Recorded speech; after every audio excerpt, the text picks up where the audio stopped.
Get ready for a new era in gaming. The era of quadruple A games. That's right. Not just 3As anymore. Not just AAA. Quadruple A. We did it. I saw this and it just made me laugh and I wanted to share it. If anybody didn't catch it or saw people talking about quadruple A games on social media and didn't know what the deal was, here's the deal. This story comes from Chris Scullion over at VGC. The headline reads, Ubisoft CEO defends Skull and Bones $70 price despite its live service leanings, calls it quadruple A. People will really see how vast and complete the game is, Yves Guillemot says. Ubisoft co-founder and CEO Yves Guillemot has defended the $70 price tag for Skull and Bones, calling it a quadruple A game. During a Q&A session as part of a conference call discussing Ubisoft's Q3 sales for its fiscal year 2024, one caller pointed out that Skull and Bones now appears to be taking a more live service approach. There's another article here where you can check out VGC broke down the one-year map. The caller asked why Ubisoft was insisting on charging $70 for the game and potentially limiting the size of its player base, suggesting a free-to-play model may better suit the live service mechanics and give it a better chance of building a community. Now, Guillemot replied with the assertion that Skull and Bones deserves to be a full-price game because of its scale. You will see that Skull and Bones is a fully fledged game. It's a very big game, and we feel that people will really see how vast and complete the game is. It's a really full, triple, quadruple A game that will deliver in the long run. Now, this is just a funny thing, I think, that a CEO answering a question just kind of threw out there and didn't think it would stick. And the idea, obviously, is kind of wild since Skull and Bones started off as an Assassin's Creed 4 Black Flag spin-off DLC, which got turned into a full-fledged game, which then got rebooted and delayed about 100 times. I think there was a story the other day that said there's been 30 trailers over the last 7 years of development for Skull and Bones. It's been rebooted at least once, maybe twice. It's got history, right? So to say that Skull and Bones specifically, which is now adopting this live service model, is not only just a AAA game, but a quadruple A game, is really something. The story goes on to point out that Skull and Bones will be entering open beta on Sunday the 11th. The full release is February 16th, so not that much further away. And we're going to know pretty quick if this is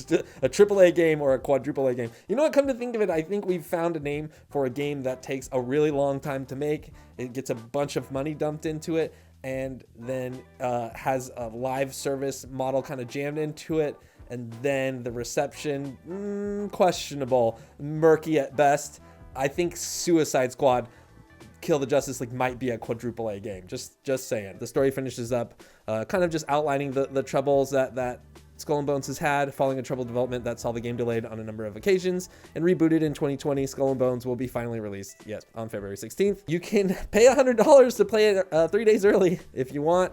And then, of course, Kotaku reported in September that the game had lost its third creative director, Elizabeth Pellin, who had been responsible for rebooting the project after its initial 2018 release target was missed. Yeah, so this game repeatedly has been delayed, has missed its release dates, and has, had an identity crisis almost since its inception, it feels like. Pellin, who most notably wrote and directed 2003 shooter 13 and led level design for Splinter Cell's first sequel, Pandora Tomorrow, had been expected to remain at the Singapore studio until at least the end of this year.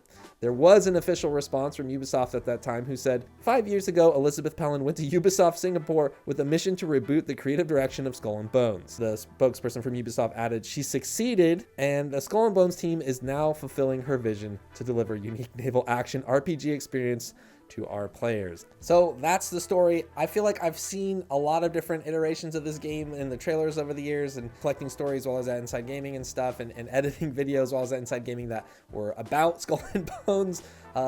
From what I've seen, I have no idea if this is a AAA game or a quadruple A game. If it's AAA and you're just referring to how much you spend on it, I think that's probably an okay qualifier. In that case, then Skull and Bones could definitely be a quadruple A game. They got to add an extra A for how much money they spent trying to make that thing and get it out the door.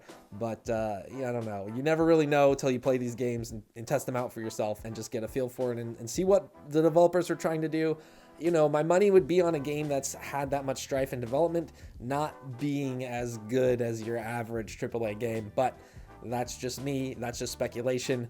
Let me know in the comments what you think. Is Skull and Bones going to be good or not? Anyways, thank you so much for watching, and I'll catch you next week.